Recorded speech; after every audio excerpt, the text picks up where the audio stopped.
Bom dia, boa tarde, boa noite. Esta aula gravada corresponde aos indicadores e a continuação da anterior aula em que a gente tinha apresentado as principais medidas que são utilizadas, medidas matemáticas que são utilizadas para gerar indicadores em epidemiologia. Então,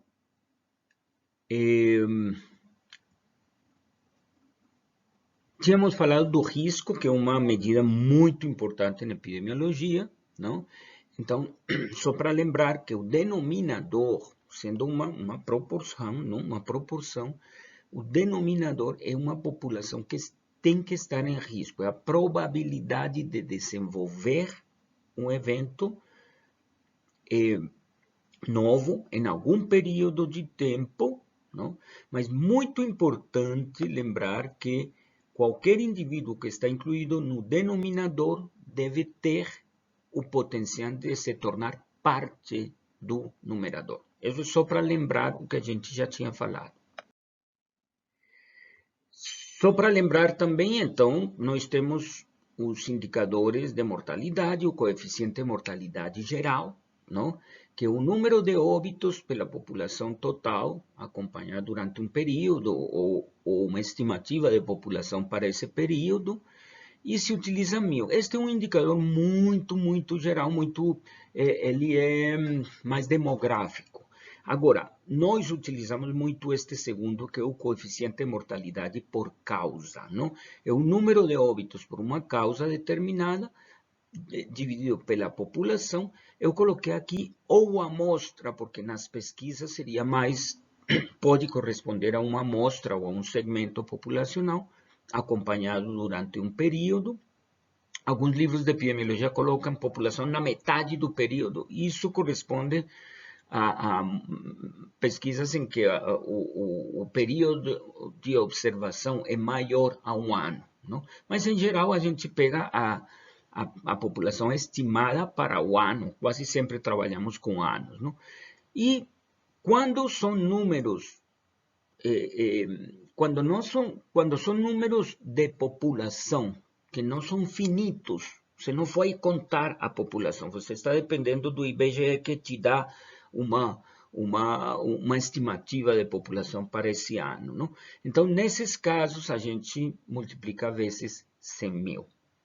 E claro, a mortalidade em determinada faixa etária, ou por sexo, ou em determinada, digamos, segundo determinada característica da população, se calcula da mesma maneira. E a constante é a mesma coisa, não? Quando são números finitos, a gente poderia fazer vezes 100, ou 10.000, o que você quiser, mas quando são taxas em populações maiores, não? A gente é padrão multiplicar vezes 100.000. O coeficiente de letalidade corresponde ao número de óbitos pela doença dividido pelo número de casos, pelo número de doentes. Então, é um risco, porque se você vira caso de Covid, você entra no risco de ir a óbito por Covid, ok? Deus o livre, mas você está em risco. Nós podemos ter mortalidade por acidente sobre a população. É como se fosse uma grande média. Agora, se você já sofreu o acidente, o teu risco é bem maior. Então, aqui no caso, é de novo uma proporção, expressa risco, e a gente, em geral, multiplica vezes 100, em percentual, não? Então, por exemplo, a letalidade do Covid poderia estar em 3%, 4%, 5%. A letalidade da febre amarela poderia estar entre 40% e 50%, talvez. A letalidade de ebola pode estar entre 40% e 80%. Então, é só para lembrar isso. Existem duas exceções no cálculo da mortalidade. Uma expressa o risco de morrer para uma mulher gestante, em virtude de condições mórbidas associadas tanto à gravidez, ao parto e ao puerpério. Não? Mas o denominador, nós não temos em nenhum lugar um recenseamento de pessoas gestantes. E lembrem, e entra aborto obstétrico, por exemplo, entram várias coisas que não necessariamente a gente nem tem um censo, um recenseamento de pessoas, um denominador bom. Então a gente utiliza os nascidos vivos no mesmo período. Aí você vai falar, mas aí daria erro, porque nem toda gravidez vai resultar em um nascimento vivo e tal. Mas ele funciona, esse indicador funciona. Então, assim, ele indica, ou está muito vinculado à qualidade dos serviços, ao acesso e à qualidade, tanto do acompanhamento da gestação, não, os pré-natais, etc., e o atendimento ao parto. E ao puerpério também, ao puerpério, que esse era o período posterior ao parto. Na mortalidade infantil acontece a mesma coisa. Quando a gente pega uma faixa de 1 ano, é muito sensível a mudanças e dá muito erro.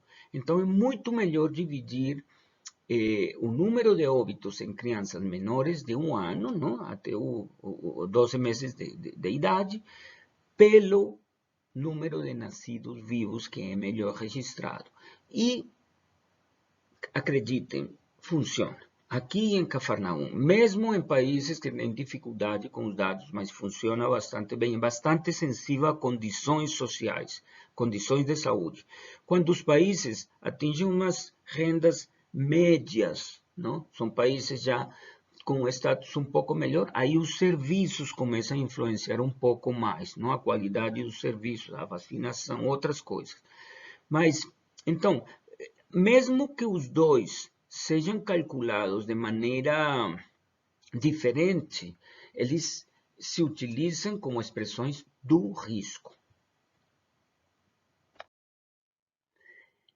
Bom, só para lembrar o que a gente já falou, que a prevalência e a incidência são os dois principais indicadores de morbidade, que a prevalência parte de uma perspectiva estática, não? Quantos casos tem, não? Quantas pessoas estão com, até os verbos que a gente utiliza são verbos estáticos, não?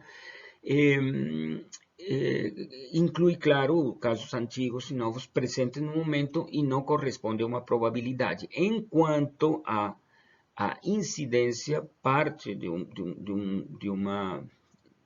pressuposto dinâmico em que a gente parecia um filme, não? A gente está vendo a dinâmica da população e vendo os casos incidentes, quantos casos vão surgindo, não?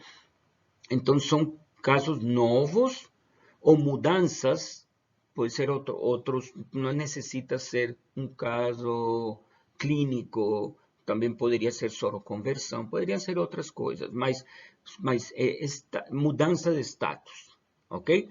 Ao longo do tempo. Então, sempre tem uma referência temporal. Sempre. Como nome e sobrenome. Não? Você tem que falar a incidência anual. Não? A prevalência não importa, nesse sentido.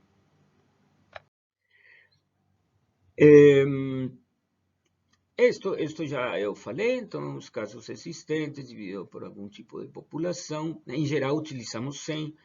Incidência, a mesma coisa que a mortalidade. Aliás, a mortalidade é um evento incidente. Não? Então, são os casos novos numa população em um determinado tempo, não? Acontecido durante um determinado tempo, e a população sob risco, que vai ser o denominador. E como eu falei antes, não? A constante depende muito do que eu vou estar medindo. Não? Se é em grandes populações com denominadores que são estimativas proporcionadas pela Codeplan, pelo IBGE, então, em geral, é 100 mil. Não? Os outros não. Esqueci de falar que na mortalidade infantil a gente utiliza 1000 como constante. É importante isso. Isso é também internacional. Eu não vou me deter nisto, mas se vocês têm curiosidade, vão no livro do professor Gordis, ele coloca exemplos em que você vê que dependendo do momento em que vê uma população que está sendo acompanhada, a prevalência e a incidência poderia mudar. Então, não vou me deter nesta... Só para lembrar, existem exercícios muito bonitos nesse livro do professor Leon Gordis.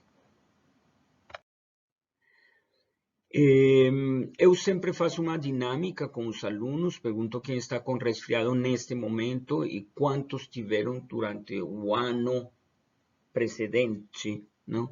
Resfriado comum, e quantos têm distúrbio de refração, hipermetropia, miopia, e quantos foram diagnosticados no último ano, e a gente faz um paralelo, não? Entre o que é uma medida pontual, uma medida estática, que seria a prevalência, comparando com a incidência em 12 meses, com dois eventos que são completamente diferentes, não? Um é crônico, os distúrbios de refração, e o outro é agudo, que seria o resfriado comum, para melhor entender a diferença entre incidência e prevalência.